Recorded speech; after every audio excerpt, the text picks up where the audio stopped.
Vous êtes assis devant moi. Est-ce que vous êtes debout? Debout, mais seulement de manière assise. Est-ce que vous excluez de vous lever à la fin de cette interview? Les concerts debout seront interdits. Assis. Debout, Debout. de manière assise. Voilà. Et peut-être qu'un jour nous aurons la vérité d'Alstom. Peut-être qu'un jour le parquet national financier pourra établir si oui ou non M. Macron a été un agent des États-Unis pour vendre Alstom, a été un agent pour liquider Technip et l'affaire. Peut-être qu'on le saura, peut-être qu'on le saura. D'accord, oui. Bref, tout ce que vous voulez faire pour lutter contre la dérange ne servira à rien. Vous ne voulez pas lutter contre la corruption, vous ne voulez pas lutter contre la pourriture, parce que la pourriture est au cœur de votre système.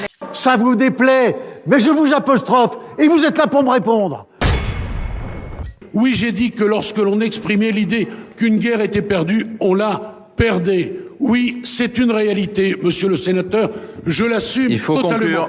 Quand le gouvernement convoque des magistrats du siège, que je sache, ils violent délibérément le principe de séparation des pouvoirs protégé par notre Constitution. Quand le garde des Sceaux convoque des témoins que nous avons entendus dans le cadre d'une commission d'enquête sous serment, et que vous leur demandez quoi? De se désister? Vous leur demandez quoi? De se parjurer? Mais monsieur le garde des Sceaux, cela s'appelle de la subornation de témoins. Ouais, c'est pas faux. Car la commission est encore en cours d'enquête. Nous sommes prêts à mettre les moyens pour atteindre notre objectif, qui est que la Russie ne gagne pas. Mon choix est fait. Ah, donc vous avez choisi. Nous ne sommes pas en guerre contre la Russie. Je pense qu'il est encore un peu trop tôt pour faire un choix. Et nous serons prêts à prendre les décisions qui s'imposent pour que la Russie ne gagne jamais. Alors ma décision est prise, je l'ai même noté sur ce papier. Nous ne faisons pas la guerre à la Russie et au peuple russe. Pour le coup, je pense qu'il est encore un peu tôt pour faire un choix.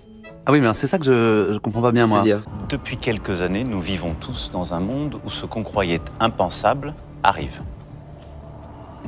C'est cette fin de l'insouciance que j'évoquais il y a quelques années. La bête de l'événement est là. J'ai envie de lui dire un peu vulgairement, Munich ta mère. Mais est-ce qu'elle réfléchit un peu? Je n'ai pas connaissance de ce dossier. Vous n'avez pas connaissance de dossier? Non. Vous ne savez pas que la France est condamnée? Désolée, vous je suis savez pas une porte-parole qui dit ce qu'elle sait, et quand je ne sais pas, je n'invente pas. Ça m'étonne. Vous ne savez même pas? Mais ça vous choque? Bah oui.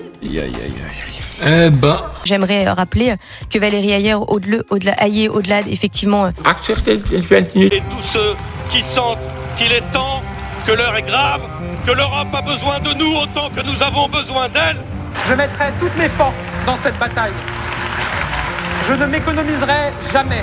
Et avec tout mon gouvernement, nous serons à vos côtés. Vous n'êtes pas déconnectés du quotidien. Et vous croyez en l'Europe.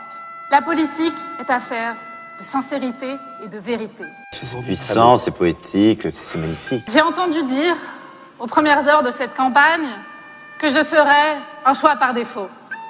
J'ose espérer que l'on ne dit pas ça parce que je suis une femme. Ferme ta gueule. Alors, elle est magnifique. Quelle liberté Emmanuel Macron a apporté aux salariés? Moi, je pense qu'il a déjà respecté toutes les libertés qu'ils ont que nous avons aujourd'hui dans nos textes de loi. Je crois que la liberté de manifester, dont on peut être fier, la liberté de pas être d'accord, il a mis. Mais c'est pas lui qui les a apportés. Non, il les a maintenus. Ça, je suis d'accord. C'est une blague? La liberté de manifester, la liberté de pas être d'accord. Sur le fondement de l'article 49, alinéa 3 de la Constitution... En réalité, l'asile de nos comptes publics est visiblement tenu par les fous.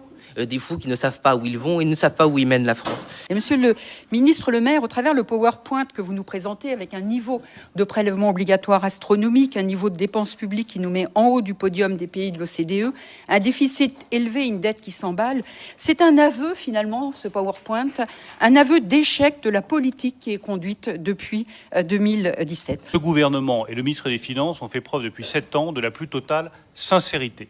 Donc ni la semaine dernière ni hier, il y a d'informations sensibles qui ont fuité. Écoutez, on verra pour ce qui s'est passé hier. J'ai pas encore toute la confirmation. Ce qui s'est passé la semaine dernière, en tous les cas. On le sait déjà. On le sait déjà. Il y avait aucune information sensible. Et mon cul, c'est du poulet.